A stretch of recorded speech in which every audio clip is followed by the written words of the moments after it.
अब ये वक्त है कि वीकर सेक्शन को ये एहसास हो कि वो बराबरी से जी सके, वो अपनी डिग्निटी से जी सके, वो हिम्मत से जी सके और वो हिंदुस्तान के उस तबके को जो जुल्म करना चाहता है वो जुल्म के ख़िलाफ़ आवाज़ उठा सके। लाठी उसका सिंबल है।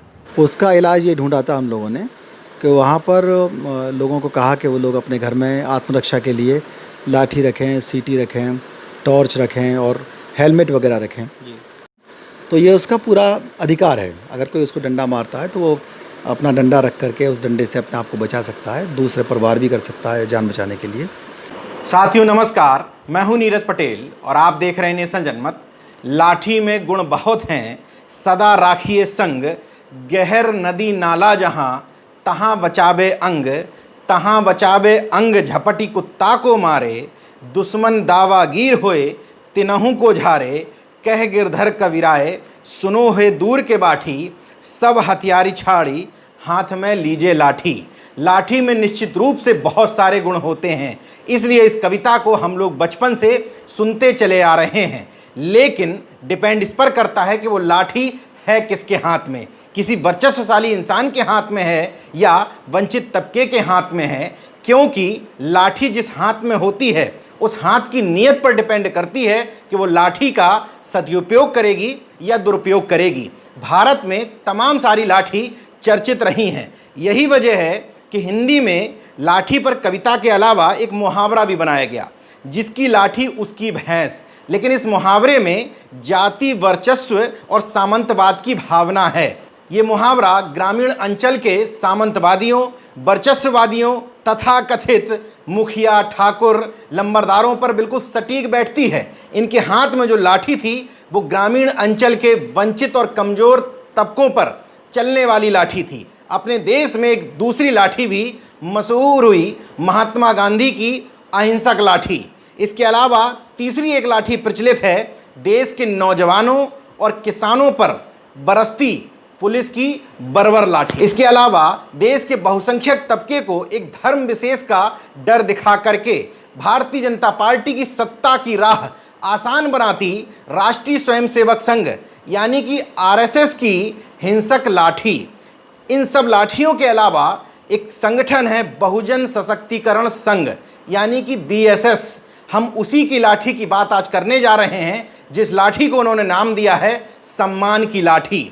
आज के इस वीडियो में हम इसी आत्मसम्मान की लाठी की चर्चा करेंगे। बहुजन सशक्तिकरण संघ के राष्ट्रीय उपाध्यक्ष नानक चंद और राष्ट्रीय महासचिव डॉक्टर जयश्री नेशन जनमत को बहुत गर्व के साथ बताते हैं कि हम गांव-गांव में टॉर्च, सीटी, डंडा, हेलमेट ये सब वितरण करवा रहे हैं। जब हम इसका मकसद पूछते हैं तो वो सामान्य भाषा में बाबा साहब भीमराव अंबेडकर के एक कथन को कोट करते हैं, बोलना सीखो, हर गलत बात पर अपनी आवाज़ बुलंद करो, वरना कुछ लोग हमें गूंगा बना देंगे। मतलब कि ये लाठी किसी को नुकसान पहुंचाने के लिए नहीं, बल्कि अपने आत्मसम्मान की रक्षा के लिए और अपनी आत्मरक्षा के लिए है। आत्मरक्षा यानी कि right to self defence. High court की लखनऊ खंडपीठ के वरिष्ठ अधिवक्ता आईपी सिंह हमसे बातचीत करते हुए बताते हैं कि आत्मरक्षा का अधिकार संविधान के अनुच्छेद 21 में मिले जीवन जीने के अधिकार के तहत आता है। यह सिर्फ कानूनी नहीं बल्कि मौलिक अधिकार है। ये कितना कानूनी अधिकार है ये जानने के लिए हमने एडिशनल एसपी के पद पर तैनात डॉक्टर बीपी अशोक साहब से भी बात की, वो आप आगे सुनेंगे। लेकिन उन्होंने स्पष्ट तौर पर कहा कि आईपीसी की धारा 96 से लेकर के 106 तक राइट टू सेल्फ डिफेंस का प्रावधान है। इसके तहत हर व्यक्ति को अपनी पत्नी, बच्चों, परिवार व करीबियों और उनकी संपत्ति की सुरक्षा का अधिकार मिला हुआ है। बहुजन सशक्तिकरण संघ यानी कि बीएसएस जो ये दावा करता है कि वो महिला हिंसा के खिलाफ, अत्याचार के खिलाफ, अंधविश्वास, सांप्रदायिकता, निरक्षरता, गरीबी के खिलाफ काम कर रहे हैं और समाज को पे बैक टू सोसाइटी के तहत जगाने का काम कर रहे हैं, वो इसी राइट टू सेल्फ डिफेंस का सहारा लेते हुए कहते हैं कि हम गांव-गांव तक इसी नियम के तहत टॉर्च, सीटी, डंडा और हेलमेट बंटवा रहे हैं। बाकायदा सोशल मीडिया में इसका प्रचार प्रसार भी किया जा रहा है। गांव-गांव स्तर पर उनके अधिवक्ता लगे हुए हैं कि लोगों को राइट टू सेल्फ डिफेंस के बारे में भी समझाएं और लोगों को इस बात के लिए भी जागरूक करें कि अब उनको हिंसा नहीं सहनी है। निश्चित रूप से ये एक सकारात्मक पहल है। इसलिए क्योंकि आत्मरक्षा का अधिकार बहुत सारे लोग जानते ही नहीं हैं। आईपीसी की धारा 103 के तहत रात में घर में सेंध लगने, लूटपाट होने, आगजनी और चोरी होने जैसी परिस्थितियों में अगर आपको अपनी जान का खतरा है तो आपको आत्मरक्षा का अधिकार है। यदि आप पर कोई एसिड अटैक करता है तो जवाबी कार्रवाई में आपको आत्मरक्षा का अधिकार है। अगर किसी महिला को लगता है कि कोई व्यक्ति उस पर हमला करने वाला है या रेप करने की कोशिश करता है तो वह अपनी सुरक्षा के लिए जवाबी कार्रवाई कर सकती है। ये सब कुछ आत्मरक्षा के अधिकार के तहत आता है। आत्मरक्षा के अधिकार के तहत मैंने जो भी बातें बताई वो अभी आप आगे सुनिएगा। मैंने अपर पुलिस अधीक्षक बीपी अशोक साहब और जिला न्यायाधीश से रिटायर्ड हुए बीडी नकवी साहब से बातचीत करने के आधार पर ये तथ्य निकाले हैं कि आखिर बहुजन सशक्तिकरण संघ या ऐसा कोई भी संगठन अगर कमज़ोर लोगों के सशक्तिकरण के आधार पर इस तरह से लाठियां बांटता है तो वो कानून के खिलाफ है या कानून के समर्थन में है। सुनिए पूरी बात। एक संगठन है बहुजन सशक्तिकरण संघ। जानकारी ये आई है कि गांव-गांव में वो ऐसे लोगों को जो निर्बल माने जाते हैं या ऐसे लोग माने जाते हैं जो सताए हुए लोग हैं, उनको लाठियां बांटने का काम, टार्च बांटने का काम, हेलमेट बांटने का काम कर रहा है। कानून की दृष्टि से आप कितना इसको ठीक मानते हैं? देखिए, कोई भी व्यक्ति हो जो ख़ासतौर से रिमोट एरियाज़ के अंदर रहते हैं, देहात में है जहाँ पुलिस देर से पहुँच पाती है और बहुत रास्ते भी ख़राब हैं, या झोंपड़ी में रहते हैं जिनके पक्के मकान नहीं हैं, वहाँ पर अपराधियों का खतरा रहता है। दबंग लोग भी परेशान करते हैं, अत्याचारी लोग भी वहाँ पर इकट्ठा होकर परेशान करते हैं। इसमें हम जब क्षेत्राधिकारी रामपुर थे उसमें कई बार ऐसा गैंग चले थे, ट्राइबल गैंग चले थे। उसमें एक रात में कई बार डकैतों द्वारा घटनाएं होती थी, लुटेरों द्वारा घटनाएं होती थी।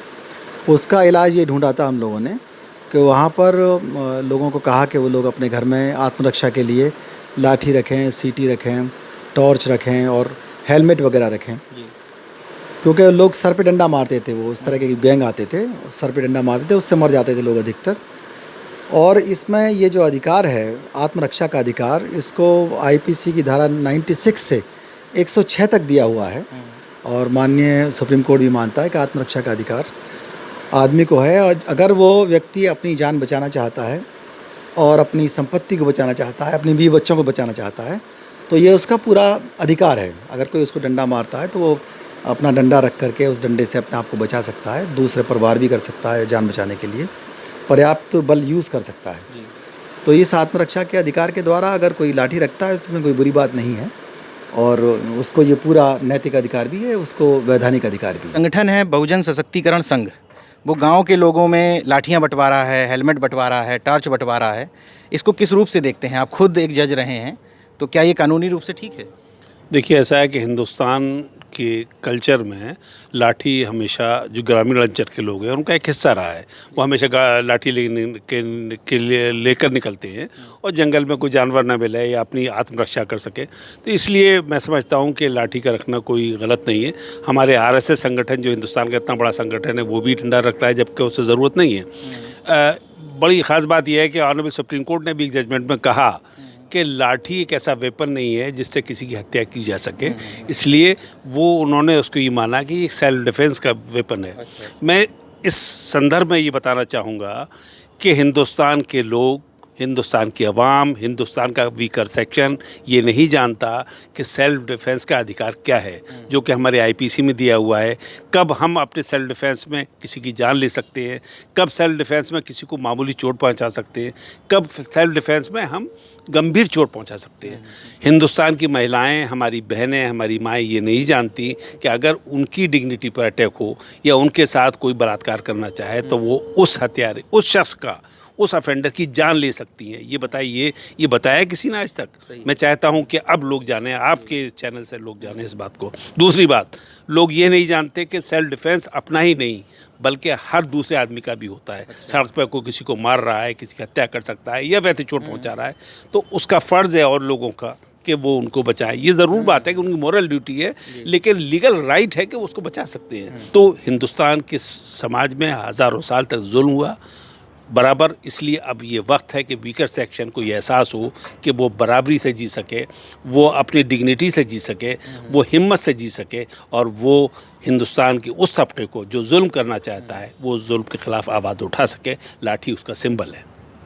अगर कोई संगठन इस तरीके से सामूहिक रूप से बांट रहा है तो इसमें भी कोई दिक्कत नहीं है कानूनी रूप से?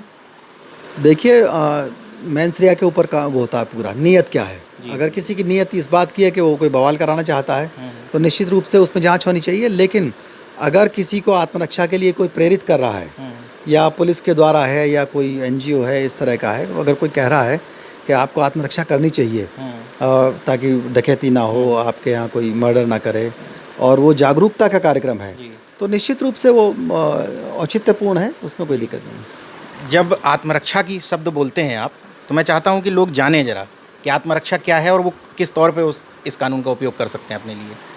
आत्मरक्षा का तो 96 आईपीसी से 106 आईपीसी तक दिया हुआ है।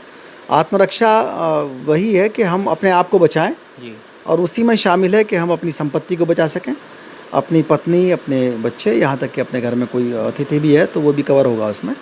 तो उनको बचाने के लिए हम पर्याप्त बल का प्रयोग कर सकते हैं। अपने आप को, कोई हमें लाठी मार रहा है तो हम अपनी लाठी से उस लाठी को बचा सकते हैं, और लाठी मारने वाले को लाठी मार के भगा भी सकते हैं। और नीयत ये होनी चाहिए कि हम कम से कम बल प्रयोग में अपनी आत्मरक्षा कर लें। ऐसा नहीं है कि कोई आदमी हमको पत्थर मार रहा है और उसको गोली मार दी जाए, ये आत्मरक्षा नहीं है। इसको डिफ़ाइन किया गया है कि पर्याप्त यूज़ ही होना चाहिए। ऐसा ना हो कि हाई हैंडेडनेस हो कि बहुत ज़्यादा यूज़ कर दें, कोई आपको गाली दे रहा है और आपने उसको डंडा मार दिया, ऐसा नहीं हो सकता। और डंडे के वार को आप डंडे से रोक सकते हैं। तो जैसे नियत की बात आपने कही, इस संगठन को किस तरह का आप संदेश देना चाहते हैं कि वो दुरुपयोग न करके सकारात्मक रूप में ही इसका उपयोग करें? कोई भी संगठन हो, अगर वो आत्मरक्षा के लिए जागरूकता फैलाता है तो उसको लोगों को बताना चाहिए कि कोई भी इस तरह की गतिविधि ना हो कि कोई दंगा फसाद की जगह ले ले, वो आत्मरक्षा तक ही सीमित हो। वो कहीं कोई गैंग वार की तरह से या कोई कम्युनल टेंशन के लिए या कोई जातीय दंगे के लिए इस तरह का यूज़ ना हो। आत्मरक्षा के लिए उसका प्रयोग करें, तो तब तक वो जस्टिफाइड है, लीगल है। दोनों लोगों की बात सुनने के बाद आपको ये बात समझ में आ गई होगी कि राइट टू सेल्फ डिफेंस आपको असीमित अधिकार नहीं देता है। अगर आपको ऐसा लग रहा है कि कोई व्यक्ति आपको डंडे से मारने की कोशिश कर रहा है या डंडे से मार रहा है, उस समय आप डंडे से ही प्रहार कर सकते हैं। अगर कोई आपको खतरा है कि कोई तमंचे से प्रहार करेगा या तमंचा निकाल लिया है, तब आप तमंचे का, रिवाल्वर का, पिस्तौल का इस्तेमाल कर सकते हैं। निश्चित तौर पर ये आपके अधिकार के लिए, आपकी रक्षा के लिए हैं, इनका दुरुपयोग नहीं होना चाहिए। इसलिए क्योंकि रिवाल्वर आपके हाथ में है, आप उसका सकारात्मक प्रयोग करते हैं या नकारात्मक, ये सोशल मीडिया पर भी लागू होता है। सोशल मीडिया का आप सकारात्मक प्रयोग करेंगे तो वो आपकी ताकत बन के उभरेगा, और नकारात्मक प्रयोग करेंगे तो समाज में नफरत के बीज बोते रहिए। बहरहाल इस मुहिम का हम सबको समर्थन करना चाहिए, क्योंकि ये एक सकारात्मक संदर्भ में है और बहुजनों के आत्मसम्मान के लिए उनके हाथ में लाठी पहुंचाने की मुहिम है। देखते रहिए नेशन जनमत, जागरूक और सजग बने रहिए। जय विज्ञान, जय संविधान, जय लोकतंत्र। धन्यवाद। तो अगर आपने मेरा YouTube चैनल सब्सक्राइब नहीं किया तो प्लीज़ सब्सक्राइब कर लें और उस बेल आइकन पर जरूर क्लिक करें, जिससे जो मेरे न्यू वीडियो